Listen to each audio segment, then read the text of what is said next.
शास्त्र का सम्यक उपयोग भी है, असम्यक उपयोग भी। शास्त्र को जो अंधे की तरह स्वीकार कर ले, शास्त्र उसके लिए बोझ हो जाता है। शास्त्र को जो समझे, शास्त्र को जो निष्पक्ष होकर विचार करे, शास्त्र को जो जागरूक होकर ध्यान करे, तो शास्त्र से बड़ी सुगंध मुक्त उठती है, बड़ी मुक्तिदायी सुगंध उठती है। शास्त्र को पकड़ना मत, सोचना। शास्त्र को अंधे की तरह स्वीकार मत करना। अंधे की तरह स्वीकार करने में शास्त्र का अपमान है। आंख खोलकर शास्त्र में उतरना, शास्त्र को स्वयं में उतरने देना, तो शास्त्र का सम्मान है। कोई भी सद्गुरु तुम्हें अंधा नहीं बनाना चाहता है, क्योंकि वस्तुतः तो तुम्हारी आंख में ही तुम्हारा गुरु छिपा है। तो सभी सद्गुरु तुम्हारी आंख खोलना चाहते हैं, उतनी ही देर तुम्हारे साथ होना चाहते हैं कि तुम्हारी आंख खुल जाए, कि तुम्हें अपना भीतर का गुरु मिल जाए। महावीर के ये वचन जैन पढ़ते हैं अंधे की तरह, और अजैन तो पढ़ेंगे क्यों? गीता हिंदू पढ़ते हैं अंधे की तरह, गैर हिंदू तो फिक्र क्यों करेंगे? कुरान मुसलमान पढ़ते हैं, दोहराते हैं तोते की तरह, गैर मुसलमान तो फिक्र ही क्यों करेगा? मेरे जाने तुम शास्त्र को तभी समझ सकोगे जब तुम न हिंदू हो, न मुसलमान हो, न जैन हो। क्योंकि अगर पक्षपात पहले से ही तय है, अगर तुमने जन्म से ही तय कर रखा है कि क्या ठीक है, तो अब ठीक की खोज कैसे करोगे? मान ही लिया हो कि सत्य कहां है, तो आविष्कार का उपाय कहां रहा? तुमने जल्दी स्वीकार कर लिया, खोजे बिना स्वीकार कर लिया, तो तुम खोज से वंचित रह जाओगे। ये महापुरुषों के चरण चिन्ह तुम्हें बांध लेने को नहीं, तुम्हें मुक्त करने को।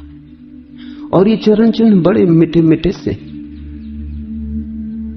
काफी समय बीत गया, इन राहों पर और लोग भी गुजर चुके। इन चरण चिन्हों को अंधे की तरह मत मान के चलना, अन्यथा भटकोगे।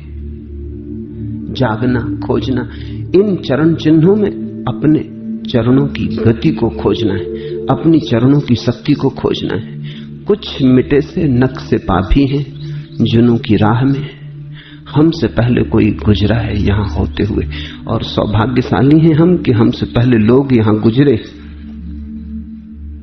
वे जो कह गए, उनके जीवन का अनुभव जो बिखेर गए, उससे तुम बहुत कुछ पा सकते हो, लेकिन पाने के लिए बड़ी समझदारी चाहिए। समझो, जीवन से बहुत कुछ पाया जा सकता है, लेकिन तुम तो जीवन से भी नहीं पाते हो। शास्त्र तो जीवन की छाया मात्र है, प्रतिफलन। शास्त्र जीवन से निकलते हैं, जीवन शास्त्र से नहीं निकलता।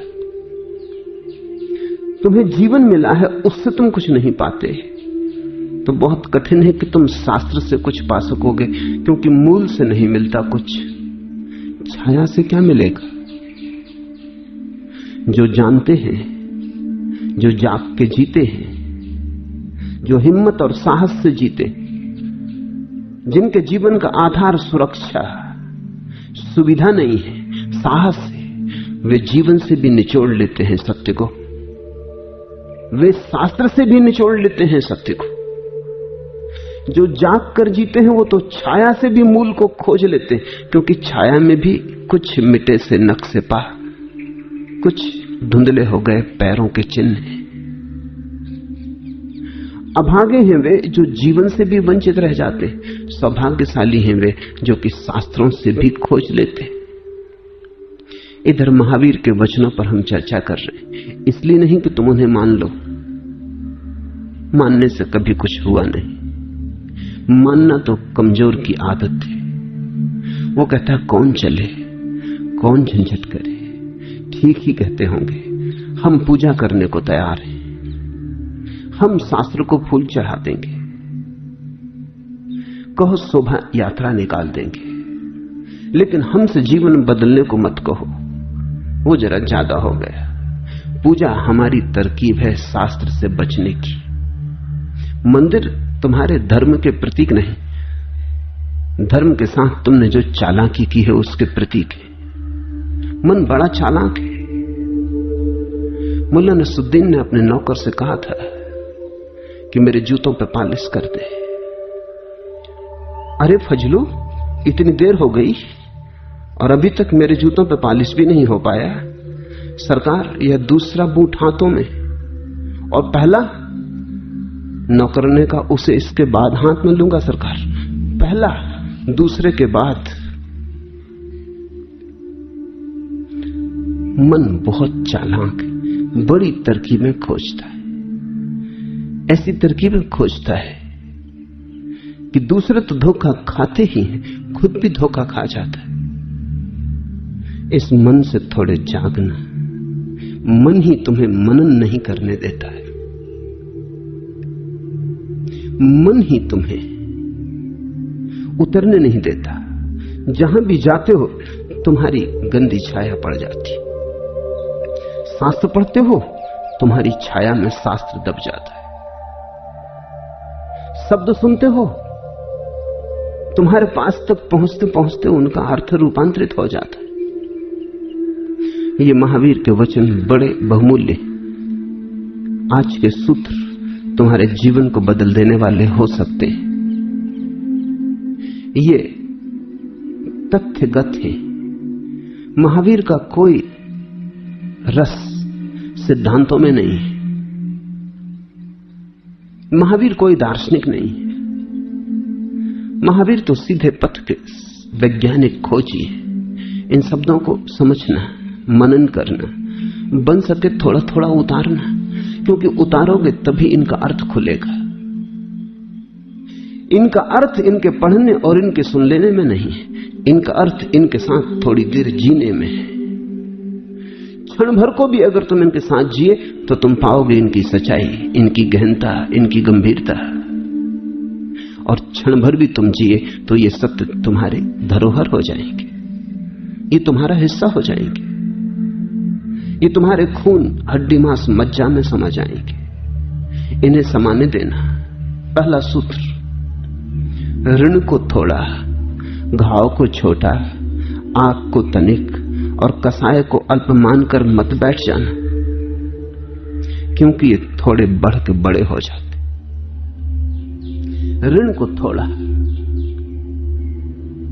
जो भी आदमी ऋण लेता है पहले थोड़ा ही मान के लेता है और सोचता है चुका देंगे, इतना सा तो ऋण है, ब्याज भी कुछ ज्यादा नहीं है, चुका देंगे। जो भी ऋण लेते हैं इसी आशा में लेते हैं कि चुका देंगे।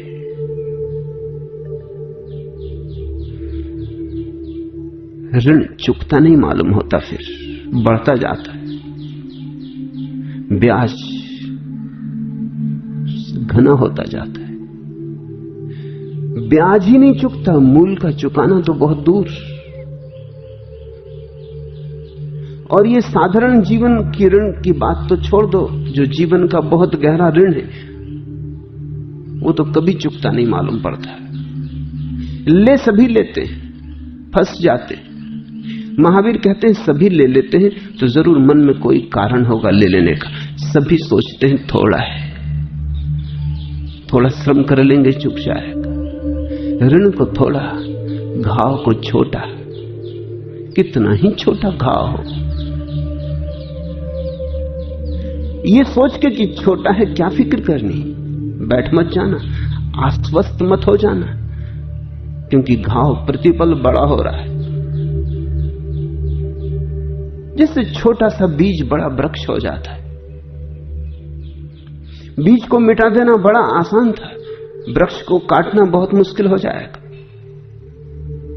तो जो जानकार हैं वे ऋण लेते ही नहीं। वे कहते हैं गरीबी में जी लेंगे, लेकिन ऋण लेके अमीर होने में कुछ सार नहीं, क्योंकि वो अमीरी ऊपर होगी, धोखे की होगी, भीतर जलन होगी और भीतर दरिद्रता होगी। रूखी रोटी खा के सो लेंगे, एक बार खा लेंगे, पर ऋण न लेंगे, क्योंकि ऋण बढ़ेगा। शायद पेट में तो रोटी पड़ जाएगी, लेकिन प्राणों की शांति खो जाएगी। शायद ऊपर ऊपर से तो सब रौनक हो जाएगी, भीतर भीतर अंधेरा हो जाएगा। महावीर साधारण ऋण की बात नहीं कर रहे हैं, वो तो उदाहरण है।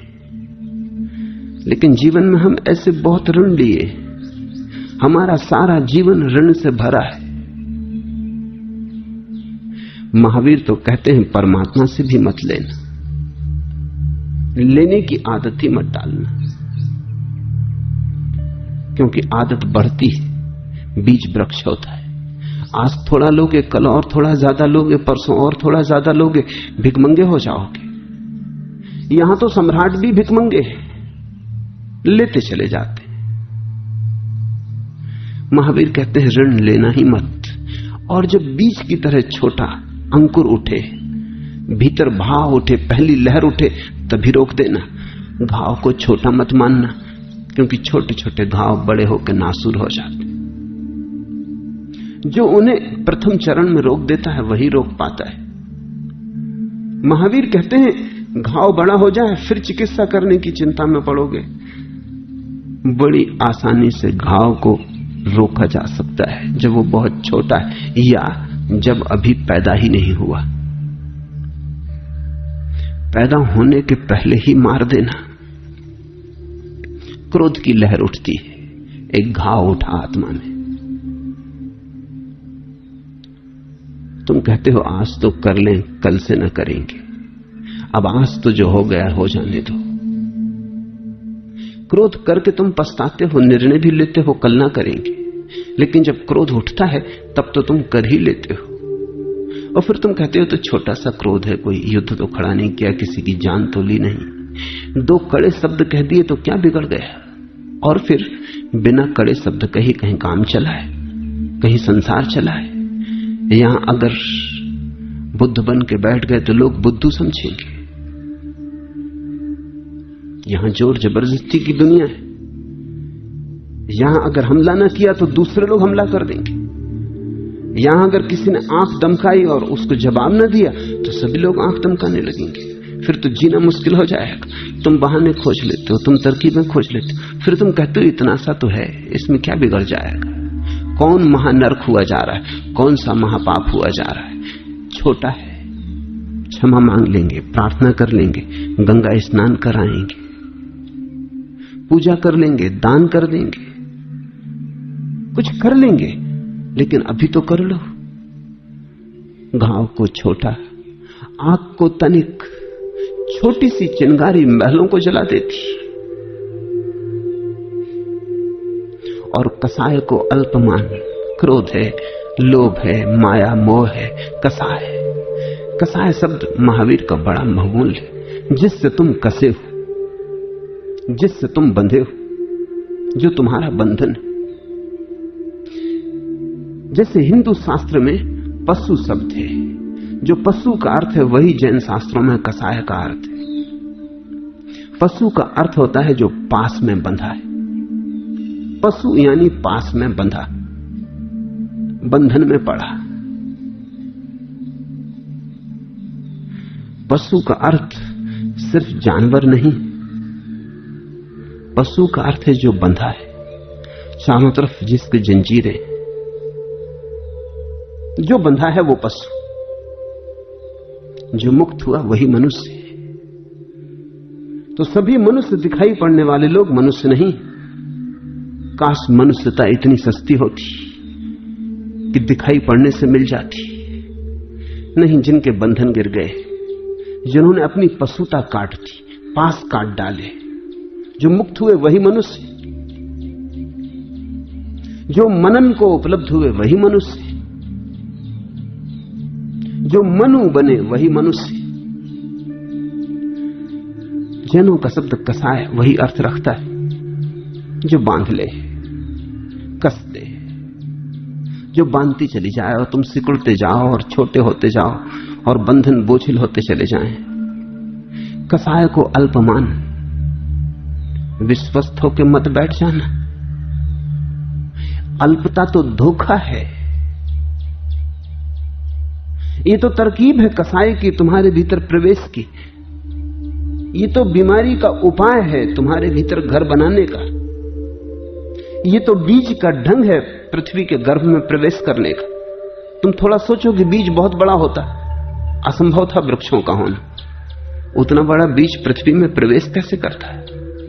बीज बड़ा छोटा है। ये वृक्षों की तरकीब है। बड़ा छोटा बीज बनाते हैं, बड़े से बड़ा वृक्ष भी बड़ा छोटा सा बीज बनाता है।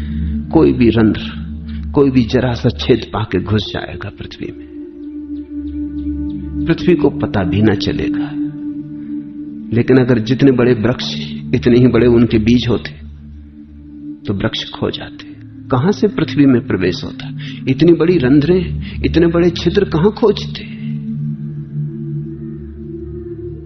बीज वृक्ष कितना ही बड़ा हो छोटे ही बनाता है। छोटे में तरकीब है। वृक्ष अपने को पुनः पुनः जन्माना चाहता है। कई तरकीबें करता है वृक्ष। फूल उगाता है सुंदर, तितलियों को लुभाने के लिए, क्योंकि तितलियों में पैरों में लग के बीज के छोटे छोटे कण पराग नर पौधे तक पहुंच जाएंगे, नारी पौधे तक पहुंच जाएंगे। मिलन हो जाएगा नर और मादा का। तो फूल जो है विज्ञापन है वृक्ष का, बुलावा है तितली को कि आओ।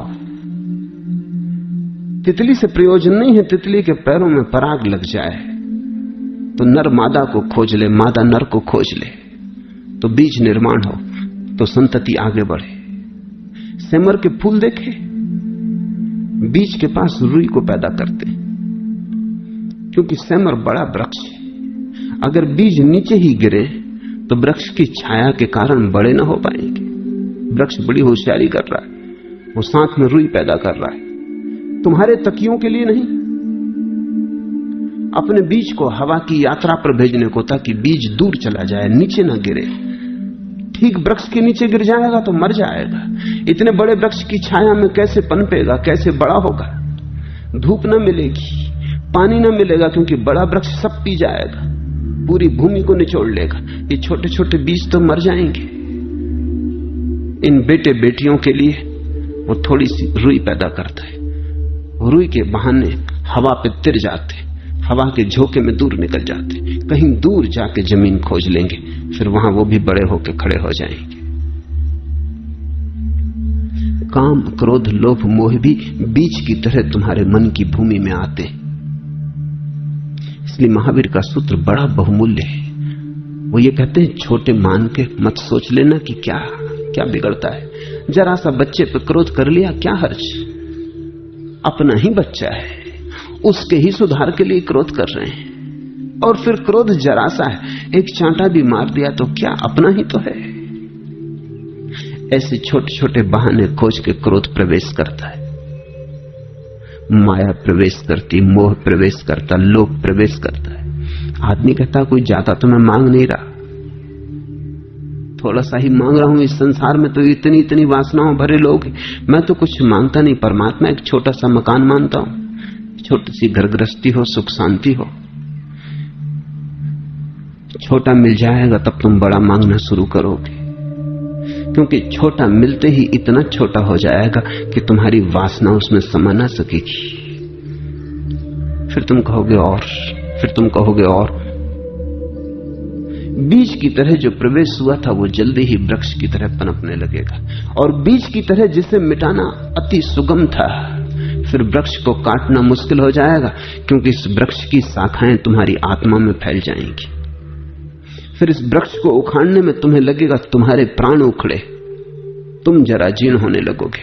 कभी ख्याल किया, जो आदमी जिंदगी भर क्रोध करता रहा वो कितना सोचता है क्रोध छोड़ दें? कौन नहीं सोचता, क्योंकि क्रोध जलाता है, व्यर्थ की आग में गिराता है, जहर से भरता है, जीवन से सारा सुख चैन खो जाता है। कौन नहीं चाहता, लेकिन क्रोधी क्रोध छोड़ नहीं पाता। लाख सोचता है छोड़ दे, छोड़ नहीं पाता, क्योंकि अब उसे समझ में ही नहीं आता कि जड़ें उखाड़े कहां से।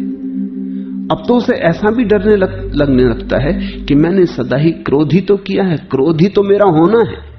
अगर क्रोध ही गया तो मैं कहां बचूंगा, मैं क्या बचूंगा? उसको अपनी प्रतिमा ही खोती मालूम पड़ती है। क्रोध के बिना वो अत्यंत दीन मालूम पड़ेगा। क्रोध ही उसका बल था, क्रोध में ही उसकी महिमा थी, क्रोध में ही वो दूसरों की छाती पे चढ़ गया था, क्रोध में ही उसने किसी को पराजित किया था, क्रोध में ही बाजार में प्रतियोगिता की थी, प्रतिस्पर्धा की थी, क्रोध में ही उसने बड़ा मकान बना लिया था। क्रोध के ही तरंगों पे चढ़ के उसने जीवन को जाना है। आज अचानक क्रोध छोड़ देने की बात उठती है, उसी के मन में उठती है, कोई ना कहे तो भी उठती है, क्योंकि क्रोध दुख देता है। लेकिन क्रोध उसकी प्रतिमा में इतना प्रविष्ट हो गया है, रग रेसे में जड़ें फैल गई हैं, छोटे छोटे स्नायुओं में तंतु जाल हो गया है। कभी किसी बड़े वृक्ष को पृथ्वी से उखाड़ के देखा, कितने दूर दूर तक जड़ें फैल जाती, दूसरे वृक्षों की जड़ों को भी अपने में अटका लेती, तुम्हारे मकान की भूमि में चली जाती, मकान की नींव में प्रवेश कर जाती, मकान की ईंटों को जकड़ लेती। बैंकॉक के पास बुद्ध की एक प्रतिमा है, बड़ी मूल्यवान प्रतिमा है। एक वृक्ष उस प्रतिमा में समा के बैठ गया है, प्रतिमा खंड खंड हो गई है। वृक्ष ने प्रतिमा के कोने कोने में जड़ें पहुंचा दी। तुम कहोगे वृक्ष को अलग क्यों नहीं कर देते, लेकिन अब वृक्ष को अलग किया कि प्रतिमा गिरेगी। वृक्ष तोड़ रहा है प्रतिमा को, लेकिन वृक्ष ही जोड़े भी हुए हैं, उसकी ही जड़ों में प्रतिमा अटकी है, खंड खंड हो गई है, टुकड़े टुकड़े हो गए। नाक अलग है लेकिन जड़ों में अकड़ी, हाथ टूट गया है लेकिन जड़ों में फंसा है। जब भी मैं इस प्रतिमा को चित्रों में देखा हूं तभी मुझे आदमी की याद आई। अब भक्त चाहते हैं कि इससे छुटकारा हो जाए, तो मिटाए डाल रही इतनी बहुमूल्य प्रतिमा को नष्ट कर डाला इस वृक्ष ने। लेकिन इस वृक्ष को पानी देते, दुश्मन को पानी देते, क्योंकि जिस दिन इस वृक्ष को हटाया उसी दिन प्रतिमा खंड खंड होकर गिर जाएगी। तोड़ा भी इसी ने है, जोड़े भी यही है। यही अड़चन है, क्रोध ही तुम्हें तोड़ रहा है, क्रोध ही तुम्हें जोड़े भी है। लोभ ही तुम्हें तोड़ रहा है, लेकिन लोभ ही तुम्हें संभाले भी है। लोभ ही तुम्हें नर्क की तरफ ले जा रहा है, लेकिन लोभ ही तुम्हारी नाव भी है। अब तुम मुश्किल में पड़ोगे, नाव छोड़ो तो डूबे, नाव में बैठे तो नाव सरक रही नर्क की तरफ। छोड़ना भी तुम चाहते हो, एक पैर उठा भी लेते हो, लेकिन छोड़ा तो डूबे। इसलिए महावीर कहते हैं सचेत हो जाना, सावधान हो जाना। ऋण को थोड़ा, घाव को छोटा, आग को तनिक और कसाय को अल्प मानकर विश्वस्त मत हो जाना। ये छोटे जो आज हैं कल बड़े हो जाएंगे, क्योंकि ये थोड़े ही बढ़ के बहुत हो जाते। मां के गर्भ में जब पिता का बीज पड़ता है तो क्या होता है? इतना छोटा होता है कि खाली आंख से देखा भी नहीं जा सकता। इतना छोटा होता है कि दूरबीन चाहिए, खुर्दबीन चाहिए। एक संभोग में कोई 1 करोड़ जीवाणु पिता के वीर से मां में प्रवेश करते। 1 करोड़।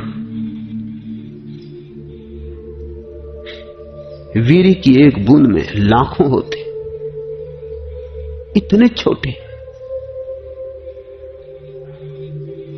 फिर वही गर्भाधान में बड़ा होने लगता है। वही बीज 1 से 2 होता है, 2 से 4 होता है, 4 से 8 होता है, इस तरह बढ़ता है, अपने को ही तोड़ता है। 1 होता है, बड़ा होता है, पोषण मिलता है, 2 हो जाता है, टूट के 2 टुकड़े हो जाते हैं, 4 हो जाते हैं, 8 हो जाते हैं, फैलता जाता है। फिर तुम्हारा पूरा शरीर उसी से निर्मित हुआ है।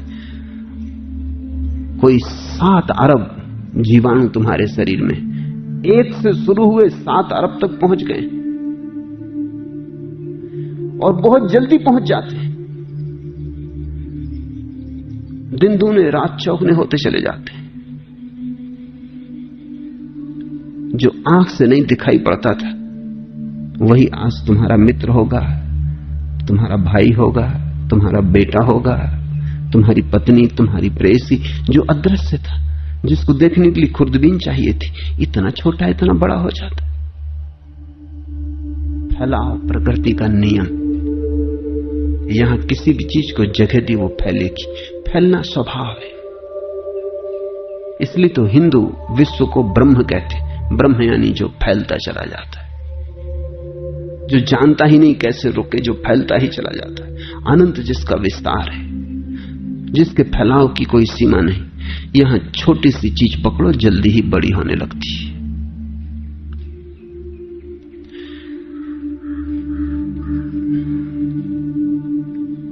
इन छोटी छोटी बातों के कारण तुम भटकते चले जाते हो।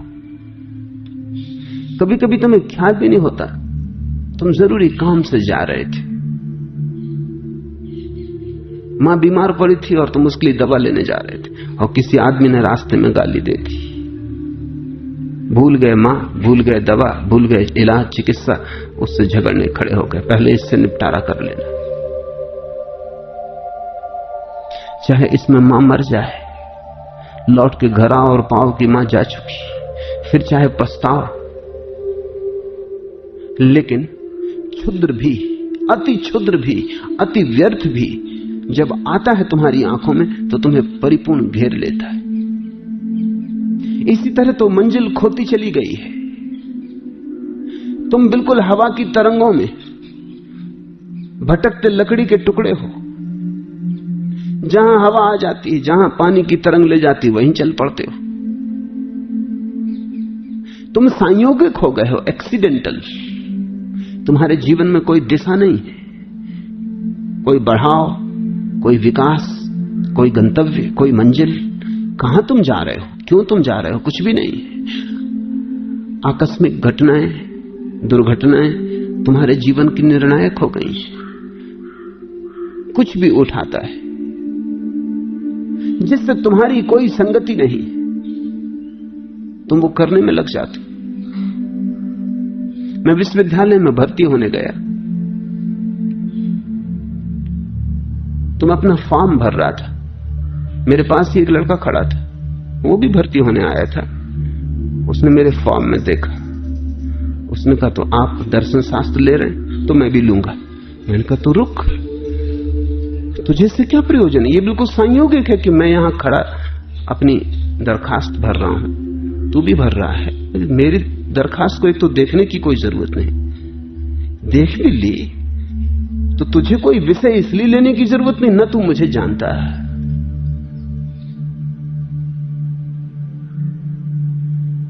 उसने कहा ये भी आप ठीक कहते हैं, मैंने ये सोचा ही नहीं। तुमने कभी जिंदगी में देखा इस तरह रोज हो रहा है? दुकान पे तुम गए थे, कुछ खरीदने गए थे, कुछ खरीद लाए क्योंकि दुकानदार बड़ा कुशल था, उसने बेच दिया कुछ। दुकान पर गए थे, दुकानदार ने कुशलता भी ना की हो, लेकिन दुकान की खिड़की में सजी हुई चीजों में कुछ चीज जच गई जिसकी तुम्हें क्षण भर पहले तक कोई भी जरूरत न थी।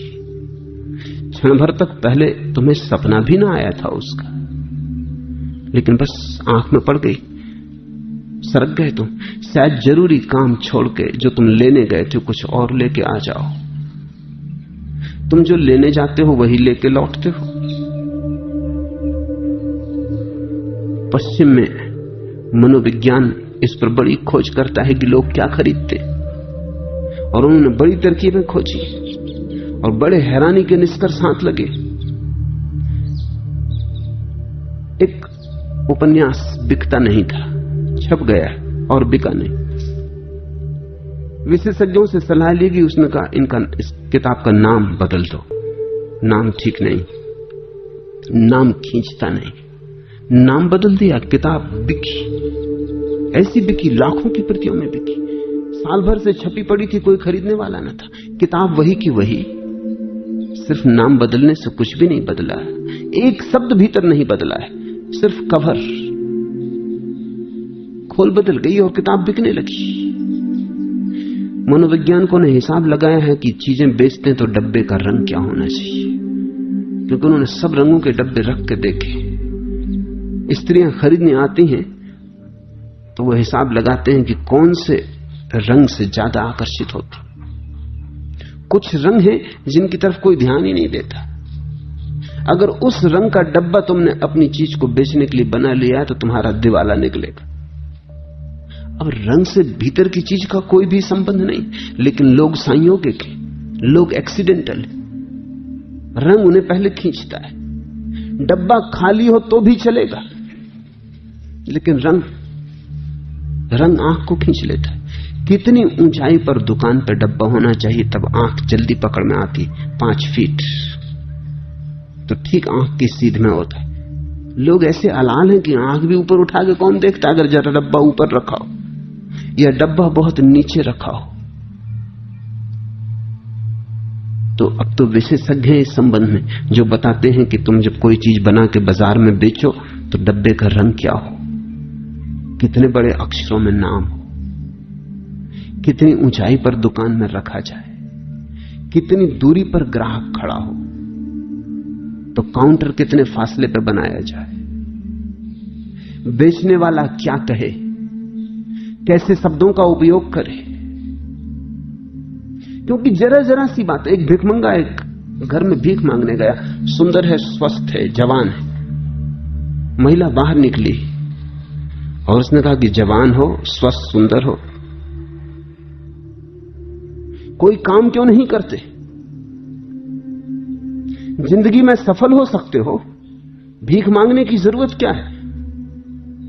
उस आदमी ने कहा, अब तुमसे क्या कहें, दुनिया में बहुत स्त्रियां देखी, तुम जैसी सुंदर स्त्री नहीं देखी। फिल्म अभिनेत्रियां हैं लेकिन तुम्हारे मुकाबले कुछ भी नहीं। तुम इस घर में क्या कर रही हो?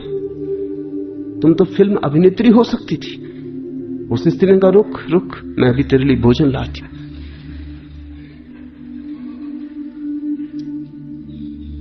भिखमंगे को भी समझना पड़ता है क्या कहे, किन शब्दों का उपयोग करे, क्योंकि लोग अंधे, लोगों को पता नहीं वो क्या कर रहे हैं, क्यों कर रहे हैं। तुमसे लोग करवा रहे हैं। तुमने सैकड़ों चीजें खरीद ली हैं जो बेचने वालों को बेचनी थी, तुम्हें खरीदनी नहीं थी। पुराने अर्थशास्त्र का नियम था कि जहां जहां मांग होती है वहां वहां पूर्ति होती है। नए अर्थशास्त्र का नियम है, जहां जहां पूर्ति होती है वहां वहां मांग पैदा हो जाती। तुम चीज तो बनाओ, इसकी तुम फिक्र ही मत करो कि इसकी कोई मांग है या नहीं, मांग पैदा कर ली जाएगी। लोग पागल हैं। बनट शाह ने जब पहली दफा अपनी किताबें लिखी तो बिकी नहीं, क्योंकि नाम बिकता है।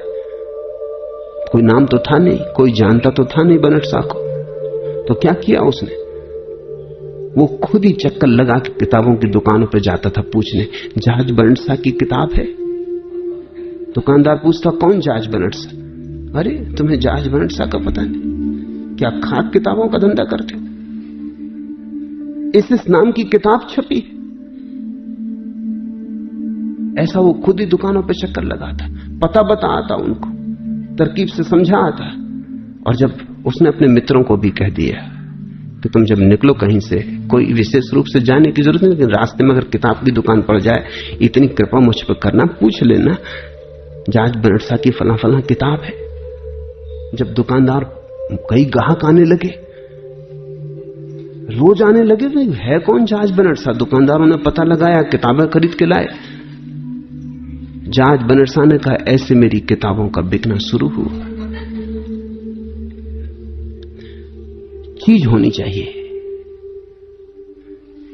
फिर चीज के आसपास कांटा, कांटे के आसपास आटा होना चाहिए, फिर कोई ना कोई फंस जाएगा। संसार बड़ा मूल है।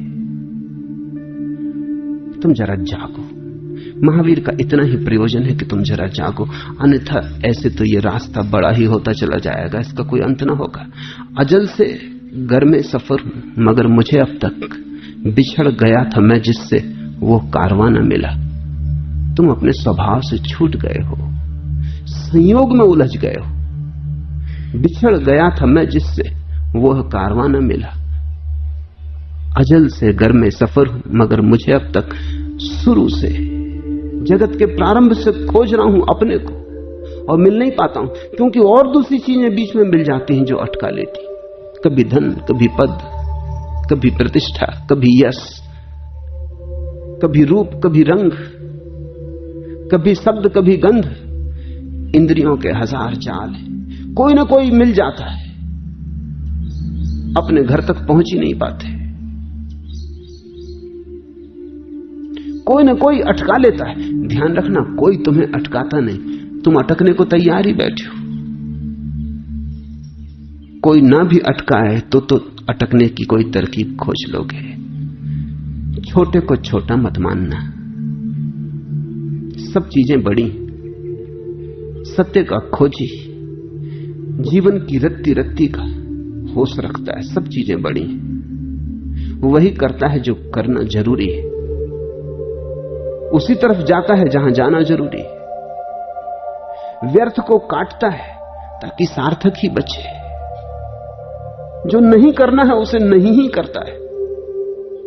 खिलवाड़ नहीं करता जिंदगी के साथ। जिंदगी उसकी एक साधना है, एक उपक्रम है, एक सोपान है। उसकी जिंदगी में एक दिशा है, वो कहीं जा रहा है। अगर ऐसे तुम सब दिशाओं में भागते रहे तो तुम कहीं भी ना पहुंचोगे। अगर तुम कहीं नहीं पहुंचे हो तो कारण तो खोजो। कारण यही है कि 2 कदम चलते हो बाएं तरफ, फिर दिल बदल गया, फिर 2 कदम चलते हो दाएं तरफ, तब तक फिर दिल बदल गया। तुम्हारा दिल है कि पारा है, छितर छितर जाता है। जितना पकड़ो उतना ही छितरता जाता है, सब दिशाओं में बिखर जाता है। ऐसे तुम बिखर गए हो। इस बिखरेपन के कारण आत्मा का तुम्हें कोई अनुभव नहीं होता। महावीर कहते हैं छोटे को छोटा मत जानना, छोटा बड़ा हो जाता है। इसलिए जिससे बचना हो उसके बीजारोपण के पहले ही जागना। क्रोध प्रीति को नष्ट करता है, मान विनय को नष्ट करता है, माया मैत्री को नष्ट करती है, लोभ सब कुछ नष्ट करता है। कोहो पियम पणासेई मानो विनय नाशनो माया मित्तानि नासेई लोहो सव्य विनाशनो। क्रोध प्रीति को नष्ट करता है। अब लोग हैं प्रेम चाहते हैं, कौन है जो नहीं चाहता? ऐसा आदमी खोजा, ऐसे प्राण तुमने कभी पाए जो प्रेम ना मांगते हो? सभी तो प्रेम के भूखे, निरपवाद रूप से सभी प्रेम के लिए प्यासे। फिर प्रेम खो कहां गया है? जहां सभी लोग प्रेम चाहते हैं और जहां सभी लोग सोचते हैं कि प्रेम दें, वहां प्रेम के फूल खिलते दिखाई नहीं पड़ते। प्रेम खो कहां गया है? तो महावीर कहते हैं प्रेम प्रेम की बात करने से क्या होगा? क्रोध प्रीति को नष्ट करता है। तुम क्रोध के बीजों को तो जगह देते जाते हो और प्रेम की पुकार और गुहार मचाए रखते हो, चिल्लाते रहते हो प्रेम प्रेम प्रेम, और क्रोध के बीज पनपाए जाते हो। बोते हो जहर, अमृत की मांग करते रहते हो। फिर अगर जहर का झाड़ झंखार तुम्हारे जीवन को भर देता है और अमृत की कोई वर्षा नहीं होती, तो कसूर किसका है? उत्तरदायित्व किसका है? क्रोध प्रीति को नष्ट करता है। अगर तुम्हारे जीवन में प्रेम नहीं है तो जानना कि क्रोध होगा। चाहे बहुत बहुत करने की वजह से तुम्हें याद भी ना आती हो, अब ऐसे रग पक गए हो क्रोध में, जब तुम्हें पहचान भी नहीं पड़ता कि क्रोध है। किसी क्रोधी को कहो, वो फौरन कहता है, कौन कहता है मैं क्रोध में? मैं क्रोध में नहीं हूं। क्रोधी भी यही कहे चले जाता है, मैं क्रोध में नहीं। तुम भी जब क्रोध में पकड़े जाते हो तो तुम स्वीकार नहीं करते कि मैं क्रोध में। क्रोध को कोई स्वीकार ही नहीं करता और प्रेम के लोग मांग किए जाते हैं। अगर क्रोध है तो स्वीकार करो, क्योंकि स्वीकार निदान बनेगा। क्रोध है तो स्वीकार करो कि है, तो मिटाने का कोई उपाय हो सकता है। जिसे तुम स्वीकार ही न करोगे उसे मिटाओगे कैसे? और अगर प्रेम ना हो तो महावीर का सूत्र यह कह रहा है, अगर तुम्हारे जीवन में प्रेम ना हो तो निश्चित जानना कि क्रोध है। चाहे तुम्हें पता चलता हो न पता चलता हो, पुरानी आदत हो, मजबूत आदत हो, खून में घुल मिल गई हो, क्रोध तुम्हारा स्वभाव जैसा हो गया हो कि अब तुम्हें याद भी ना आता हो कि अक्रोध क्या है, तो भेद करना मुश्किल हो गया हो। लेकिन अगर जीवन में प्रेम ना हो तो क्रोध है। क्रोध प्रीति को नष्ट करता है, मान विनय को नष्ट करता है। अहंकार तुम्हारी विनम्रता को नष्ट कर देता है, और विनम्रता नष्ट होती है, बड़ा बहुमूल्य कुछ तुम्हारे भीतर समाप्त हो जाता है। सीखने की क्षमता खो जाती। विनम्र सीखने में सक्षम होता है, विनम्र खुला होता है, विनम्र तत्पर होता है। कुछ भी नया आए उसके द्वार बंद नहीं होते। और विनम्र जीवन के सत्य को पहचानता है कि मैं एक खंड मात्र हूं इस विराट का। अहंकारी एक बड़ी भ्रांति में जीता है। अहंकारी की भ्रांति यह है कि जैसे मैं केंद्र हूं सारे विश्व का, जैसे सब मेरे लिए है और मैं किसी के लिए नहीं, जैसे सब मेरे साधन है और मैं साध्य हूं। अहंकार को अगर हम ठीक से समझें तो उसका अर्थ होता है सारा जगत साधन है और मैं साध्य हूं। मेरे जीवन के लिए अगर सबको मरना भी पड़े तो भी उचित है, मेरे सुख के लिए अगर सबको दुखी भी होना पड़े तो भी ठीक है, क्योंकि मैं साध्य हूं और सब साधन। सबके कंधों पर मेरे पैर रखने पड़े मुझे, और सबके सिरों से मुझे सीढ़ियां बना के चढ़ना पड़े, राजमहलों तक चढ़ूंगा, क्योंकि और सब सीढ़ियां होने को ही बने। अहंकारी अपने को अस्तित्व का केंद्र मान रहा है। विनम्र का क्या अर्थ है? विनम्र कहता है मैं कैसे केंद्र हो सकता हूं? मैं नहीं था तब भी अस्तित्व था, मैं नहीं हो जाऊंगा तब भी अस्तित्व होगा। मेरे होने न होने से क्या फर्क पड़ता है? एक तरंग हूं माना, मैं भी एक लहर हूं इस विराट की, पर बस एक लहर हूं। विराट सत्य है, मेरा होना तो एक सपना है। रात देखा सुबह खो जाएगा। ये मेरा होना कोई ठोस पत्थर की तरह नहीं, पानी की लकीर है। तो विनम्र सीख पाता है जीवन के सत्यों को, और अंततः परमात्मा को भी सीख पाता है, क्योंकि उसने पहली शर्त पूरी कर दी। उसने झूठ को अंगीकार न किया, उसने सत्य से ही शुरुआत की। सत्य से शुरुआत हो तो सत्य पर अंत होता है। असत्य से ही शुरुआत हो जाए तो फिर सत्य कहां मिलेगा? फिर तो असत्य बढ़ता चला जाएगा। अहंकारी धीरे धीरे मद में चूर होता जाता है, आंखें देखने की क्षमता खो देती, बोध विलुप्त हो जाता है, एक तंद्रा और निद्रा में जीता है। मान विनय को नष्ट करता है, और अगर तुम्हारे जीवन में विनम्रता ना हो तो तुम जान लेना कि कहीं अहंकार का शत्रु घात लगाए छिपा बैठा है। माया मैत्री को नष्ट करती है, कपट छल छिद्र मैत्री को नष्ट करता है। मैत्री का अर्थ ही होता है कि तुम किसी के साथ ऐसे हो जैसे अपने साथ। मैत्री का अर्थ होता है तुम्हारे और मित्र के बीच कोई रहस्य नहीं, कोई छुपाव नहीं, कोई दुराव नहीं।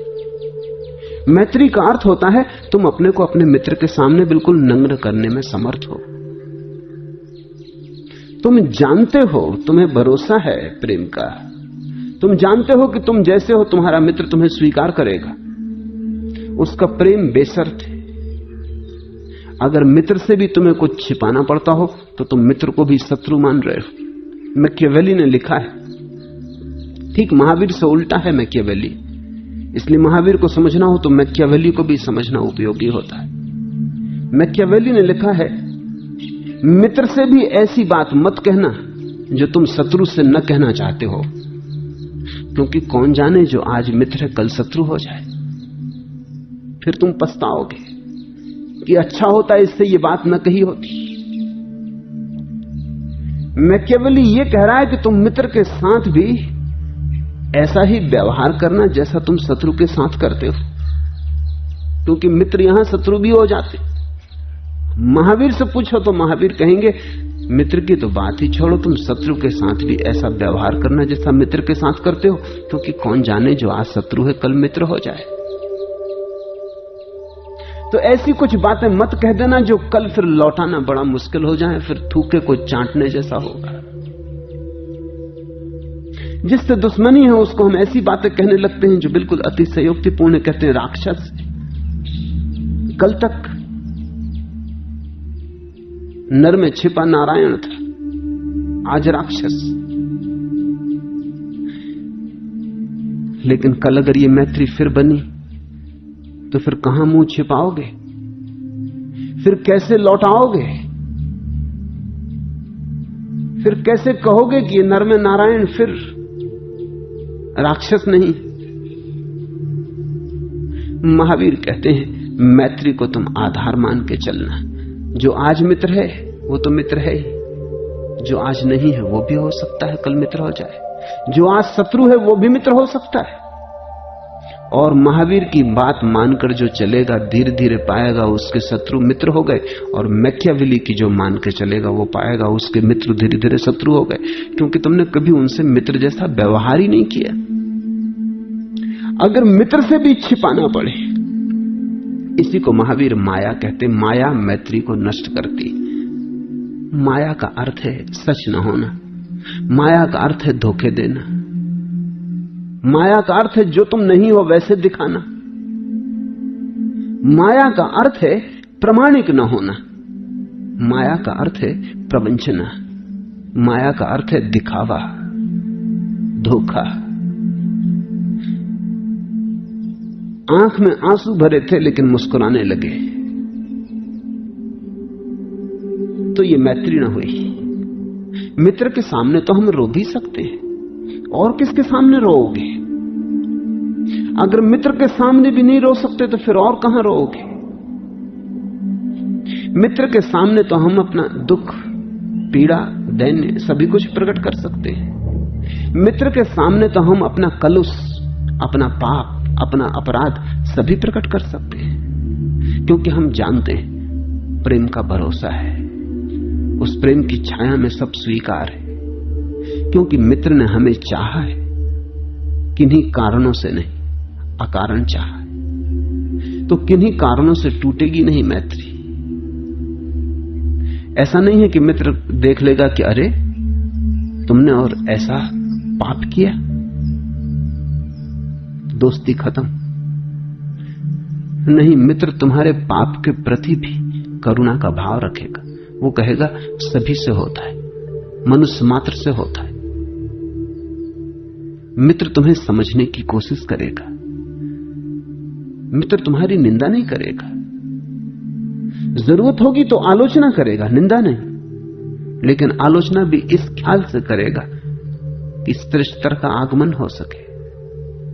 आलोचना भी इस ख्याल से करेगा कि तुम और बड़े होने को है, तुम अभी और खुलने को हो, ये कली इतने ही होने को नहीं, तुम्हारी नियति और बड़ी है। मित्र अगर तुम्हारी आलोचना भी करेगा तो उसमें गहन प्रेम होगा, और शत्रु अगर तुम्हारी प्रशंसा भी करता है तो उसमें भी व्यंग होता है, उसमें भी कहीं गहरी निंदा का स्वर होता है, कहीं कटाक्ष होता है। मैत्री तो संभव है तभी जब माया बीच में ना हो। इसलिए दुनिया में मैत्री धीरे धीरे खोती गई है। लोग नाम मात्र को मैत्री कहते हैं, उसे परिचय कहो बस, ठीक है, इससे ज्यादा नहीं। दुनिया से मैत्री का फूल तो करीब करीब खो गया है, क्योंकि मैत्री के फूल के लिए सरलता चाहिए, निष्कपटता चाहिए। कपट माया अगर बीच में आई तो मैत्री समाप्त हो जाती, अगर गणित बीच में आया तो मैत्री समाप्त हो जाती। मैत्री तो एक काव्य है, गणित नहीं, तर्क नहीं। मित्र के सामने हम अपने को वैसा ही प्रकट कर देते हैं जैसे हम हैं, इसलिए तो मित्र के पास राहत मिलती, कम से कम कोई तो है जिसके पास जाके हमें झूठ नहीं होना पड़ता। नहीं तो 24 घंटे झूठ। पत्नी है तो उसके सामने झूठ, दफ्तर है, मालिक है तो उसके सामने झूठ, बाजार में संगी साथी हैं उनके साथ झूठ, सब तरफ झूठ है। तो तुम कहीं खुलोगे कहां? तुम बंद ही बंद मर जाओगे। हवा का झोंका, सूरज की किरणें तुम में कहां से प्रवेश करेंगी? तुम कब्र बन गए। नहीं, कोई तो हो कहीं जहां तुम शिथिल होकर लेट जाओ, जहां तुम जैसे हो वैसे ही होने को स्वतंत्र हो, जहां कोई मांग नहीं, जहां मित्र की आंख ये नहीं कह रही कि ऐसा नहीं ऐसे हो। मैत्री बड़ी अनूठी घटना है। शब्द ही बचा है संसार में। मैत्री के फूल बहुत कम खिलते हैं, क्योंकि मैत्री के फूल के खिलने के लिए दो ऐसे व्यक्ति चाहिए जो निष्कपट हो, जिनके बीच माया ना हो। माया मैत्री को नष्ट करती है और लोभ सब कुछ नष्ट कर देता है। अगर तुम्हारी जिंदगी में खंडहर ही खंडहर मालूम पड़ता हो, मरुद्धान का कहीं कोई पता ना चलता हो, मरुस्थल ही मरुस्थल, तो एक बात जान लेना कि तुमने लोभ के ढंग से ही जीना सीखा है, तुम और कुछ नहीं जान पाए। लोभ सब कुछ नष्ट कर देता। ये महावीर निदान कर रहे हैं। वो ये कह रहे हैं, अगर तुम्हारी जिंदगी में कोई रस वर्षा न होती हो तो दोष मत देना किसी को। इतना ही जानना कि तुम लोभ में बड़े गहरे उतर गए हो। तुमने लोभ की बड़ी गहरी सीढ़ियां पार कर ली, तुम लोभ के कुएं में डूब गए हो। तो ही ऐसा होता है कि सब नष्ट हो जाए।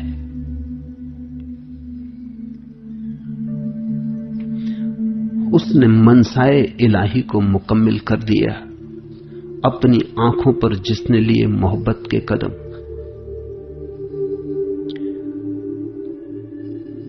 जिसने मैत्री सीखी, जिसने प्रेम सीखा, जिसने मैत्री के लिए माया छोड़ी,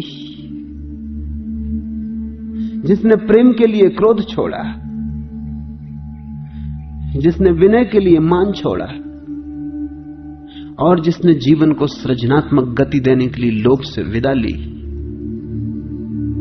उसने मनसाही इलाही को मुकम्मिल कर दिया। उसने परमात्मा की आकांक्षा पूरी कर दी। अपनी आंखों पर जिसने लिए मोहब्बत के कदम, फिर उसकी आंखों पर मोहब्बत की छाया पड़ने लगी, फिर उसके हृदय में मोहब्बत के कमल खिलने लगे। प्रेम परम घटना है। अब इसे हम समझें। महावीर कहते हैं लोभ से सब नष्ट हो जाता है और प्रेम से सब उपलब्ध हो जाता है।